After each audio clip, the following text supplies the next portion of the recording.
Hello guys, welcome to the channel. आज हम दिसंबर 23 के इंग्लिश कम्युनिकेशन स्किल जो कि BEGAE 182 है, इसके सारे प्रीवियस ईयर क्वेश्चन करने वाले हैं। इसका फर्स्ट क्वेश्चन है answer any 4 of the following question in about 100 words each. But हम सारे क्वेश्चन करने वाले हैं। 6 क्वेश्चन है, 6 क्वेश्चन सारे करवा दूंगी। तो इसका फर्स्ट क्वेश्चन है what are the macro function of communication.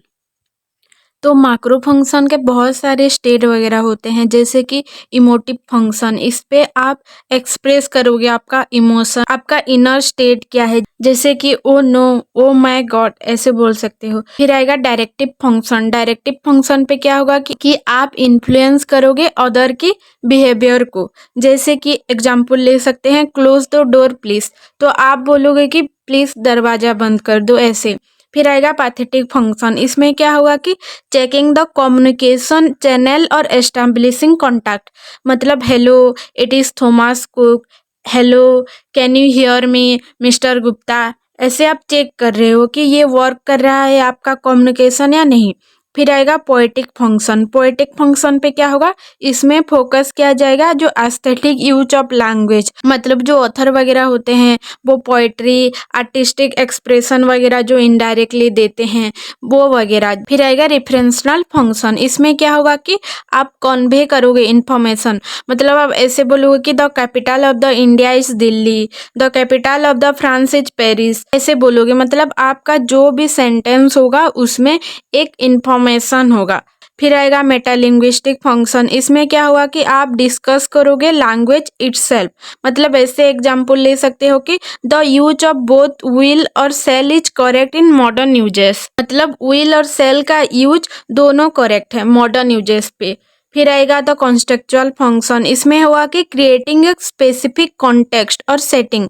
ऐसे एग्जांपल ले सकते हो कि right let's start the meeting now, मतलब आप एक कॉन्टेक्स्ट या एक सेटिंग क्रिएट करोगे और उसको स्टार्ट करने के लिए बोलोगे। ये सब कुछ है मैक्रो फंक्शन। फिर हम चलते हैं दूसरे नंबर पे। फिर है question 2, how is a conversation different from other speech event. तो conversation and other speech event पे क्या डिफरेंस होता है। कॉन्वर्सेशन क्या होता है, इनफॉर्मल होता है, रेसिप्रोकल होता है, इंटरेक्टिव होता है। रेसिप्रोकल पे ये होगा कि participant take turn and respond to each other in the real time, मतलब इनफॉर्मली अगर बात कर रहे हो तो आप सेम टाइम पे ही आप रेस्पॉन्ड कर सकते हो और टेक टर्न कर सकते हो। इमीडिएटली वर्बल फीडबैक दे सकते हो। पार्टिसिपेंट अपनी खुद की बात को क्लैरिफाई कर सकता है, एडजस्ट कर सकता है। Participants contributing to the discussion in a flexible and adaptive manner, मतलब पार्टिसिपेंट अपने डिस्कस को फ्लेक्सिबल एडेप्टिव कर सकता है। बट जो अदर स्पीच इवेंट वगैरह होते हैं, जैसे कि लेक्चर हो गया, मीटिंग हो गया, इंटरव्यूज हो गया, डिबेट्स हो गया, इसमें क्या होता है, ये सब कुछ फॉर्मली होता है, ये एक स्ट्रक्चर मैनर पे होता है। जैसे लेक्चर फॉर्मल वे है और वन वे है, एंड नॉन रेसिप्रोकल, मतलब कोई टीचर लेक्चर दे और आप लोग सिर्फ वही टॉपिक पे सुनोगे, टू वे नहीं होता वो। फिर मीटिंग, ये भी एक फॉर्मली स्ट्रक्चर होता है। इसमें क्या होता है कि डिसीजन ओरिएंटेड। में एग्जांपल ऐसे हो सकता है कि एक स्टूडेंट काउंसिल प्लान कर रहा है, स्कूल इवेंट के बारे में मीटिंग कर रहा है। फिर इंटरव्यू, इंटरव्यू पे क्या होता है, एक स्ट्रक्चर कॉन्वर्सेशन होता है, असेसमेंट किया जाता है, इंफॉर्मेशन गैदर किया जाता है। मतलब कोई कॉलेज इंटरव्यू दिए, कोई जॉब इंटरव्यू दिए, तो वहाँ पे एक फॉर्मली स्ट्रक्चर होता है, एक बारे में इंफॉर्मेशन गैदर किया जाता है, असेसमेंट किया जाता है। फिर आएगा डिबेट्स। डिबेट्स पे क्या होता है, ये एक फॉर्मली डिस्कशन होता है, जहाँ पे कि इंडिविजुअल एंड अदर पर्सन, कुछ लोग फेवर पे बात करेंगे, कुछ लोग अगेंस्ट पे बात करेंगे। जैसे कि एक स्टूडेंट लोगों का डिबेट कंपटीशन होगा करंट इशू पे, तो उसमें कुछ लोग फेवर पे बोलेंगे, कुछ लोग अगेंस्ट पे बोलेंगे, ऐसे डिबेट कंपटीशन वगैरह होता है। तो ये है difference between conversation and other speech events. फिर है question 3, what expect should be kept in mind to ensure the success of a meeting. तो फर्स्ट ऑफ ऑल मीटिंग क्या होता है, पीपुल लोग ऑर्गेनाइज होके एक इशू के बारे में डिस्कस करते हैं, और मीटिंग का सक्सेस के लिए क्या क्या नीड है, जैसे कि क्लियर एजेंडा होना चाहिए। मतलब अगर एक वेल डिफाइंड एजेंडा होगा तो वो हेल्प करेगा डिस्कशन को फोकस रहने के लिए, एंश्योर करेगा all necessary topic are covered. फिर क्या होगा, प्रिपरेशन अच्छा होना चाहिए, मतलब पार्टिसिपेंट अच्छे से रिलेवेंट इन्फॉर्मेशन लेके आए, मटेरियल लेके आए, कंट्रीब्यूट करे मीनिंगफुल्ली डिस्कशन पे। फिर पंक्चुअलिटी, ऐसे नहीं है कि लेट पे आओ।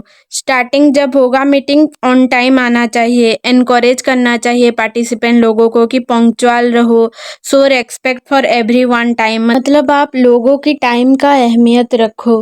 फिर आएगा इफेक्टिव कम्युनिकेशन, मतलब आप एनकरेज करो, आप ओपन माइंडेड रहो, आप रेस्पेक्टफुल रहो कम्युनिकेशन को लेके, आप हेल्प करो लोगों की, बिल्ड ट्रस्ट करो, फिर फोस्टर ए प्रोडक्टिव डिस्कशन। फिर आएगा एक्टिव पार्टिसिपेशन।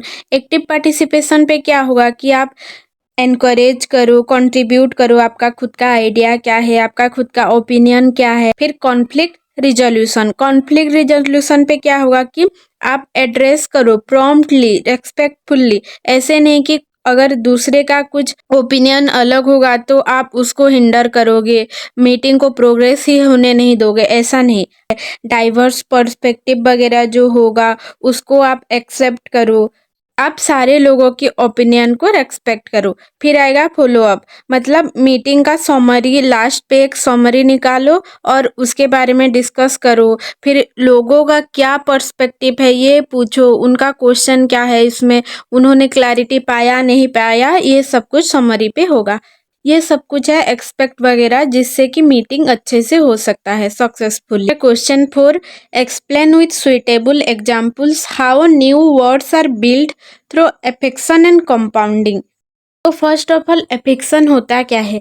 एफिक्सन ना एक process of forming new word, जहाँ पे कि आप ऐड करोगे प्रीफिक्स सफिक्स आपके बेस ऑफ वर्ड पे, और इसमें उस वर्ड का मीनिंग, ग्रामेटिकली फंक्शन, उसका बोथ ओरिजिनल वर्ड सब कुछ चेंज हो जाता है। जैसे फॉर एग्जाम्पल आप प्रीफिक्स पे ले सकते हो। प्रीफिक्स क्या होता है? Prefix added beginning of the word, मतलब जैसे वर्ड के पहले लगाना U N, un common, un able, फिर in convenient, in justice, dis advantage, dis agree, ये सब कुछ ना वर्ड के पहले लगता है। फिर है सॉफिक्स। सॉफिक्स क्या होता है? ये वर्ड के एंड पे लगता है, जैसे कि बैक एज लगेगा वहां पे, bag age, post age, postage, kingdom, kingdom, stardom, stardom, तो ये वर्ड के पीछे लग रहा है। फिर आएगा कंपाउंडिंग। कंपाउंडिंग क्या होता है? कंपाउंडिंग भी एक प्रोसेस होता है forming new word by combining two और मोर वर्ड्स,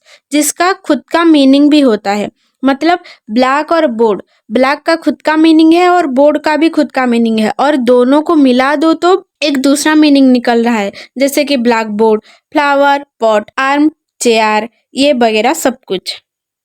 फिर एक क्वेश्चन भी, describe the suitable example the fourth basic form of discourse. ये तो प्रीवियस ईयर क्वेश्चन है और मैंने डिस्कस भी अच्छे से करवा रखा है, आप प्रीवियस ईयर के वीडियोस वगैरह देख लो, मैं वो लिंक डिस्क्रिप्शन पे दे दूंगी। और मैंने वन शॉट वीडियो भी बनाया है जिसमें होल बुक एक ही वीडियो पे कंप्लीट किया है, तो आप वो भी देख लेना, वो भी डिस्क्रिप्शन पे लिंक दे दूंगी।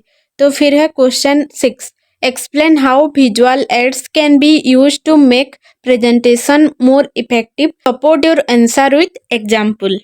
विजुअल एड्स, तो विजुअल एड्स क्यों यूज किया जाता है? मतलब आप अगर कोई प्रेजेंटेशन दे रहे हो तो आपका एक सिग्निफिकेंटली एनहांस होगा, एक इफेक्टिवनेस आएगा आपका प्रेजेंटेशन पे, इसीलिए विजुअल एड्स का यूज ज़्यादातर किया जाता है। जैसे कि आपका कोई कॉम्प्लेक्स डाटा वगैरह है तो आप विजुअल एड्स पे जैसे ग्राफ्स हो गया, चार्ट्स हो गया, डायग्राम्स हो गया, ये सब कुछ दिखा के आप एक कॉम्प्लेक्स डाटा को सिंप्लीफाई कर सकते हो, एक क्लियर एक कॉन्साइज मैनर पे आप प्रेजेंट कर सकते हो। या ऐसा भी हो सकता है कि मेकिंग कंपैरिजन एंड कॉन्ट्रास्ट, मतलब आप अगर विजुअली कुछ चीज को दिखाओगे तो उसका डाटा सेट्स वगैरह हो गया, उसका ट्रेंड्स वगैरह हो गया, उसका पैटर्न वगैरह हो गया, वो डिफ्रेंशिएट बहुत अच्छे से होता है, तो आप कंपैरिजन बहुत अच्छे से कर सकते हो। प्रोजेक्टिंग फ्यूचर परफॉर्मेंस वगैरह हो सकता है, मतलब आप अगर विजुअल एड्स पे दिखाओगे लाइन ग्राफ्स वगैरह, बार चार्ट वगैरह, तो उसमें आपका फ्यूचर परफॉर्मेंस कैसा हो रहा है, आपका ट्रेंड कैसा जा रहा है, ये इजीली आप बता सकते हो कि जैसे ऊपर ऊपर जाएगा ग्रीन होके तो आपका फ्यूचर परफॉर्मेंस अच्छा हो रहा है, या नीचे नीचे ऐसे रेड लाइन वगैरह जाएगा तो आपका परफॉर्मेंस बुरा हो रहा है। ये आप बहुत अच्छे से विजुअली प्रेजेंट कर सकते हो।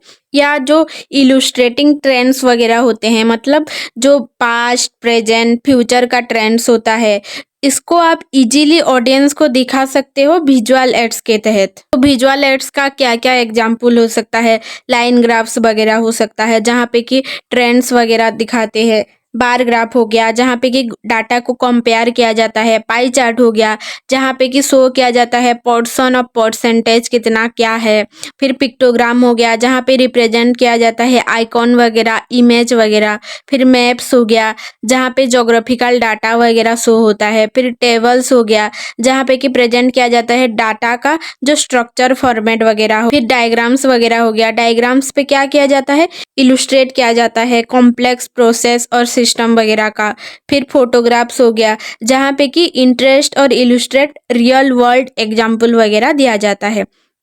तो ये था विजुअल एड्स। फिर question 2, you are planning to visit Singapore during the vacation, write out a dialogue in 10 turns where you discuss travel plans, arrangement of accommodation etcetera with your travel agent. तो इसमें आप आपकी जो भी मर्जी हो आप लिखो, इसमें कोई ऐसे मार्क वगैरह कट नहीं करेगा। तो ट्रैवल एजेंट वगैरह क्या क्या बोलेंगे कि वो बोलेंगे कि नहीं आप अच्छे से जा सकते हो, सिंगापुर एक ग्रेट डेस्टिनेशन है, आप कितने दिन के लिए जाना चाहते हो, कहाँ पे घूमना चाहते हो, ये सब कुछ बोल सकते हैं। ट्रैवलर बोलेगा कि नहीं 5 दिन के लिए जाना चाहती हूँ और एक फ्लेक्सिबल डेट आप हमें दे दो। फिर ट्रैवल एजेंट बोलेगा कि नहीं आप फरवरी या अप्रैल पे जाओ, ये बेस्ट टाइम होता है सिंगापुर घूमने के लिए। फिर ट्रैवलर बोलेगा कि नहीं मेरा कुछ प्रॉब्लम है या मैं इस टाइम पे जाना चाहती हूँ। ऐसे दोनों बात कर सकते हैं। फिर होटल वगैरह कहाँ पे घूमेंगे, फिर सिंगापुर का क्या क्या जगह अच्छा है, ये सब कुछ आप लिख देना। डायलॉग वगैरह आपकी खुद की मर्जी पे लिखना। फिर आएगा well structure essay on any of the following topics, the internet as tool for teaching and learning. Second है globalization and its effect on Indian society. पहले इंट्रो लिखना, फिर उसके बाद उसका बेनिफिट क्या है लिखना, फिर चैलेंजेस वगैरह क्या है, इफेक्टिव यूज क्या है, कंक्लूजन, ये वगैरह सब कुछ लिख देना। तो चैलेंजेस पे क्या हो सकता है, इंटरनेट ओवरलोड हो रहा है, मतलब टू मच इन्फॉर्मेशन है तो कोई पर्सन डिस्ट्रैक्ट हो सकता है। फिर डिस्ट्रैक्शन वगैरह मतलब सोशल मीडिया ज़्यादा यूज करना, ये एक डिस्ट्रैक्शन हो सकता है। फिर टेक्निकल इशू वगैरह हो रहे हैं, मतलब कनेक्टिविटी प्रॉब्लम हो रहा है, स्लो लोडिंग टाइम वगैरह हो सकता है। इफेक्टिव यूज पे क्या हो सकता है कि क्लियर गाइडलाइन मिल रही है, स्टूडेंट फोकस हो रहा है, फिर इंटरेक्टिव कंटेंट वगैरह मिल रहा है, मतलब स्टूडेंट एंगेज हो पा रहा है, उसका एनहांस हो रहा है लर्निंग पे। फिर रेगुलर फीडबैक वगैरह स्टूडेंट पा रहे हैं, उनका स्टडी का ट्रैक अच्छा हो रहा है। फिर लास्ट पे कंक्लूजन लिख देना कि इंटरनेट बहुत पावरफुल चीज़ है एजुकेशन पे, ये बहुत सारा बेनिफिट दे रहा है, अपॉर्चुनिटी दे रहा है, और इसे अगर इफेक्टिवली यूज करेंगे तो ये हमारे लिए बहुत अच्छा हो सकता है। फिर ग्लोबलाइजेशन एंड इंडियन सोसाइटी, ये भी पहले इंट्रो देना, फिर उसका कुछ पॉजिटिव इफेक्ट वगैरह लिखना, नेगेटिव इफेक्ट वगैरह लिखना, फिर कंक्लूजन लिखना। अगर किसी ने गवर्नेंस इशू एंड चैलेंजेस को पढ़ा है तो उसका चैप्टर था ग्लोबलाइजेशन, तो अगर उसको आपने अच्छे से पढ़ा तो इसमें बहुत कुछ लिख सकते हो।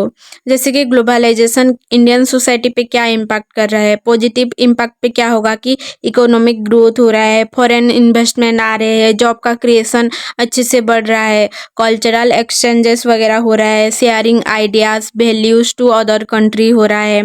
फिर एक्सेस टू टेक्नोलॉजी मतलब इम्प्रूव हो रहा है, कम्युनिकेशन, ट्रांसपोर्टेशन। नेगेटिव इफेक्ट पे क्या आएगा कि इनकम इनइक्वालिटी हो रहा है, मतलब बहुत ज़्यादा गैप रह रहा है रिच और पुअर पे। अगर कोई रिच हो रहा है तो रिच होते चल रहा है, अगर कोई पुअर हो रहा है तो पुअर होते चल रहा है। कल्चरल होमोजेनेशन मतलब threat to traditional Indians value, अगर आप दूसरे कल्चर को अपनाओगे तो खुद का कल्चर, खुद का इंडियन कल्चर जो होगा वो डूबने लगेगा।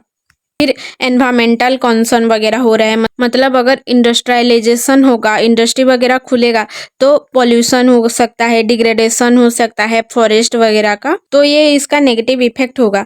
और लास्ट पे कंक्लूजन भी लिखना कि globalization has brought significant change to India और India needs to promote equitable growth, protect its culture and ensure sustainable development। फिर आएगा क्वेश्चन 3, फॉर्मल लेटर लिखना है। तो ये मैंने बता रखा है फॉर्मल लेटर के बारे में, आप वो 1 शॉट वाला वीडियो देख लो, उसमें होल बुक कवर किया है।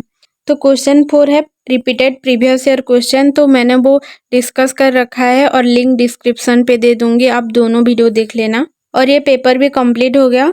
तो अगर आपको ये वीडियो अच्छा लगा तो please like, share, subscribe and comment. और मैं ऐसे प्रीवियस ईयर क्वेश्चन पेपर की वीडियो ला रही हूँ, तो प्लीज़ नोटिफिकेशन भी ऑन कीजिएगा ताकि आपके पास नोटिफिकेशन जा पाए, और सब्सक्राइब भी ज़रूर कीजिएगा। Thanks for watching.